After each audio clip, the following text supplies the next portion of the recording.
Hey people, what's going on? Welcome to another episode of Hockey on the Spot with Brandon Barenfeld. I'm Brandon Barenfeld. Thank you for joining me. This is episode 64 of Hockey on the Spot. The reason I am doing it tonight instead of tomorrow morning is because tomorrow is going to be a very busy day and I want to get this video done and over with so that I don't have to worry about it later tomorrow when I move all my stuff to my new apartment in White Plains. So with all that being said, got 6 games tonight, not last night, and a couple of updates. For example, the Toronto Maple Leafs have placed defenseman Mark Frazier on long-term injured reserve. He got hurt in the game against the Philadelphia Flyers, and that is a decent loss for their blue line. But in the same sense, it is a big chance for a youngster like Morgan Rielly to step up and show what he can do. The Edmonton Oilers have announced that 2011 first overall pick Ryan Nugent-Hopkins will play Monday against the New Jersey Devils. They'll be very happy to have him back. Gets them their number one center back, and he is a must to have back in the lineup for them. I'm so glad that he's going to be coming back. Also on Monday, the New York Rangers will be getting their captain, Ryan Callahan, back, and they absolutely need him. They have been a total mess without him in the lineup. So it'll be great for them to have him back in their lineup. He is the heart of their team, and without him, they are a mess. Also, some Anaheim Ducks news. The Anaheim Ducks are on the hunt for a defenseman and have been in talks with the Pittsburgh Penguins, Toronto Maple Leafs, and Philadelphia Flyers, among others. It's believed that Anaheim may part with a young forward in order to acquire help on the back end. Among names the Ducks have interest in are the Pittsburgh Penguins' Matt Niskanen, the Philadelphia Flyers' Andre Meszaros, and the Toronto Maple Leafs' John Michael Liles. So we'll see what they're willing to offer up, and depending on what they are willing to offer up will depend on what they're going to get. So with that being said, let's dive right into our scores from tonight. Starting with the Ottawa Senators and the Buffalo Sabres. From tonight's action, by the way, only 4 out of the 30 teams have yet to make their 13-14 season debut going into tonight. But all of them played tonight. The Ottawa Senators are one of them, and they came up strong with a 1-0 win over the Buffalo Sabres in a game all about the goaltending. The only goal of the game coming in the third period, with just a shade over 2 minutes to go, under 2 minutes to go. Defenseman Erik Karlsson gets up on the board, assisted by Clark MacArthur, his first point in an Ottawa Senators uniform, and Kyle Turris. Craig Anderson was absolutely brilliant, making with a 35-save shutout and earning second star honors. Erik Karlsson was the third star, but the real star of the game, despite the loss, the first star of the game, despite the loss, was Buffalo Sabres goaltender Ryan Miller. Despite the fact that they lost, he was absolutely spectacular, as was Thomas Vanek. Thomas Vanek had 9 shots on goal. The most for the Sabres. The most for the Senators was Jason Spezza, who had 7 shots. Not very many penalties in the game, thankfully. But for the Buffalo Sabres, Ryan Miller made 45 saves on 46 shots, a .978 save percentage. So he was the best player in the game, even though they lost. And you can only take so much without a good defense in front of you.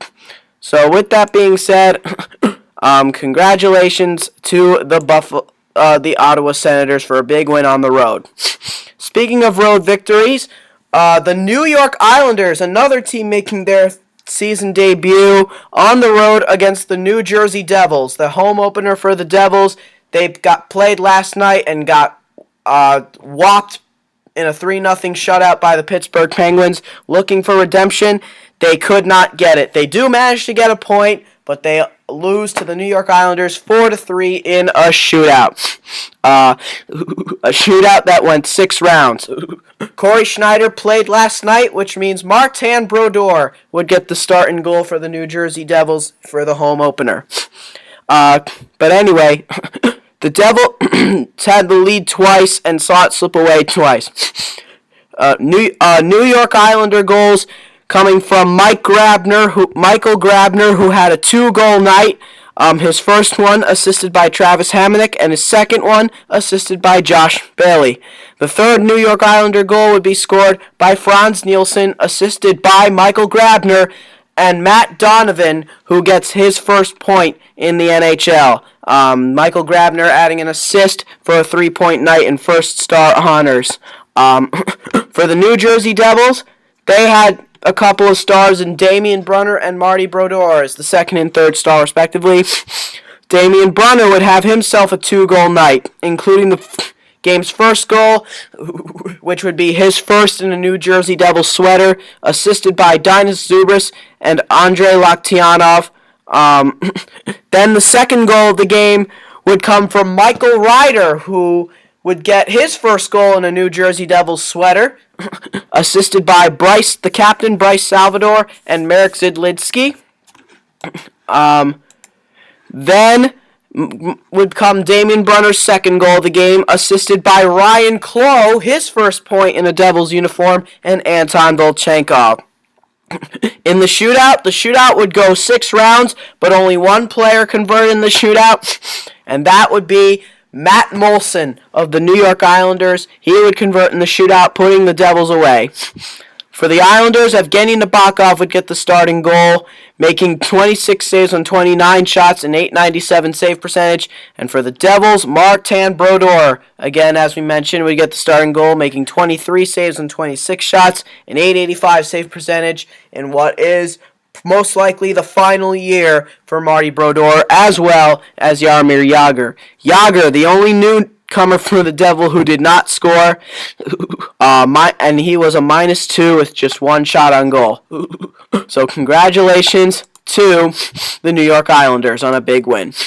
Next, we have the Detroit Red Wings and the Carolina Hurricanes, the home opener and season opener for the Carolina Hurricanes. They managed to get a point out of it, but lose 3-2 in overtime to the Detroit Red Wings. So far, it's all about the road teams. After the Hurricanes took a 2-0 lead, it was all Detroit. Detroit goals being scored by Justin Abdelkader, assisted by Henrik Zetterberg and Jonathan Eriksson. And then Henrik Zetterberg would get on the board with a goal, assisted by Daniel Alfredsson, his first point in a Red Wings sweater. And Johan Franzen, the Swedes, coming up big. And then in overtime, Stephen Weiss, the former Florida Panther, would get his first goal in a Detroit Red Wings sweater, assisted by Johan Franzen and Nicholas Kronwall.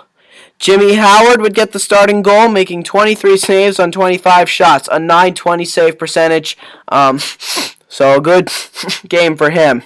For the Carolina Hurricanes, they dominated through 2 periods, up until the third, where Detroit got their first goal under a minute in the period, and their second with under a minute to play in the game. For the for the Carolina Hurricanes, both of their goals coming from players who would get their firsts in Detroit Red Wings sweaters. Radek Dvorak, who is a late signing by the Hurricanes, assisted by Jeff Skinner and Justin Falk. And then on the power play, Nathan Gerbe would convert, assisted by Justin Falk and Jay Harrison. Cam Ward was very good, making 35 saves and 38 shots, a .921 save percentage, but ultimately he could not get the win. Congratulations to the Detroit Red Wings. Next, we have the Calgary Flames and the Columbus Blue Jackets. A big win by the Calgary Flames, another road win, and the Columbus Blue Jackets, the fourth team, the final team making their season debut. And it was also their home opener. They could not win in front of the crowd faithful. The first goal of the game would be scored by Sean Monahan, the 6th overall pick from this past year's draft, getting his first goal in a Calgary Flames sweater, assisted by Lee Stempniak and Sven Berchi. Then TJ Gagliardi would score his first as a Flame, unassisted. Then Jiri Hudler would score, assisted by TJ Gagliardi and Michael Backlund. And then Curtis Glencross would score what would turn out to be the game winner, assisted by David Jones and Mark Giordano.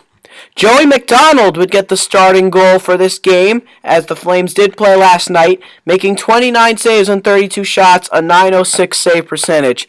So very good numbers for Joey McDonald. For the Columbus Blue Jackets, their goals coming from Jack Johnson on the power play, assisted by Marian Gaborik and James Wisniewski. Then, Marian Gaborik would get up on the board, assisted by Brandon Dubinsky and Blake Como. And then Artem Anisimov would get up on the board, assisted by David Savard and Jack Johnson. The Columbus Blue Jackets, of course, without Nathan Horton up until December. He was their top free agent signing. Sergei Bobrovsky would get the starting goal, with Curtis McElhaney winning the backup job. For Bobrovsky, 26 saves on 30 shots, an .867 save percentage for the defending Vezina Trophy winner. But again, congratulations to the Calgary Flames. Next, we have our first home team winning. The Los Angeles Kings and the Winnipeg Jets. The Winnipeg Jets coming up with a huge win on home ice by a final score of 5-3. After surrendering a 1-0 lead, it was all Winnipeg pretty much for the rest of the game. Starting with a goal by Evander Kane, assisted by Devin Setoguchi and Mark Scheifele. Then Olli Jokinen setting a career high, making a name for his career, scoring his 300th career NHL goal, assisted by Michael Frolik and Tobias Enstrom. Then after that, a 2-goal performance by Devin Setoguchi, his first 2 goals in a Winnipeg Jets sweater. The first coming on the power play, assisted by Evander Kane and Dustin Byfuglien, and then the second, assisted by Evander Kane and Olli Jokinen. And then Brian Little would put the game away with an empty netter, assisted by the captain, Andrew Ladd. Andre Pavlik would get the starting goal and was brilliant, making 33 saves and 36 shots, a .917 save percentage. For the Los Angeles Kings, their goals coming from Matt Green, unassisted. Then their next 2 goals would both come on the power play. Jeff Carter, assisted by Jake Muzzin and Anze Kopitar, and Justin Williams, assisted by Matt Fratton and Willie Mitchell. Jonathan Quick would play the majority of the game and made 23 saves on 27 shots, an .852 save percentage. He was quickly pulled after that for Ben Scrivens, who would see his first action in an LA Kings sweater. He only had to face 5 shots. He made all 5 saves. But of course, not considered a shutout. Congratulations to the Winnipeg Jets on a big win there.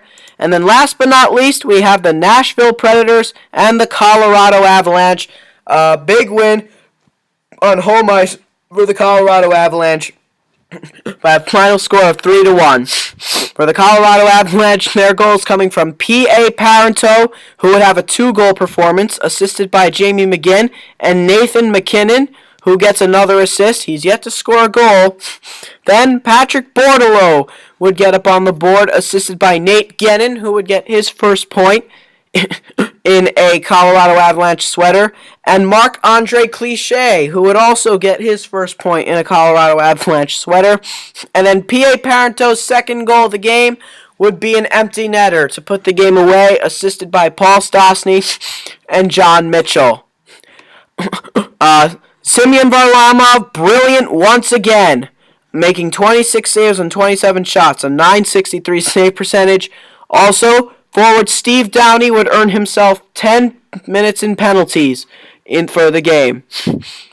For the Nashville Predators, their only goal of the game coming from Paul Gaustad, assisted by Mike Fisher and Craig Smith. Pekka Rinne would get the full start in goal, and he did fare much better this time around, but not enough better to get the win. 33 saves on 35 shots, a .943 save percentage, as the Nashville Predators continue to struggle to score, and even worse, they are now without the guy who will eventually be their top scoring forward, Philip Forsberg. He is out with an injury. Hopefully he can get back healthy. Craig Smith did have 6 shots on goal, the most for any player, and Shea Weber would have 6 minutes in penalties, the most for the Predators. But again, congratulations on another big win by Patrick Waugh and the Colorado Avalanche. And that is it, folks. That'll do it for episode 64 of Hockey on the Spot. This has been Hockey on the Spot with Brandon Barenfeld. I'm Brandon Barenfeld. I will see you guys again on... well, it is now officially Saturday. It is midnight. So I will see you guys again tomorrow. Thank you, and have a great day.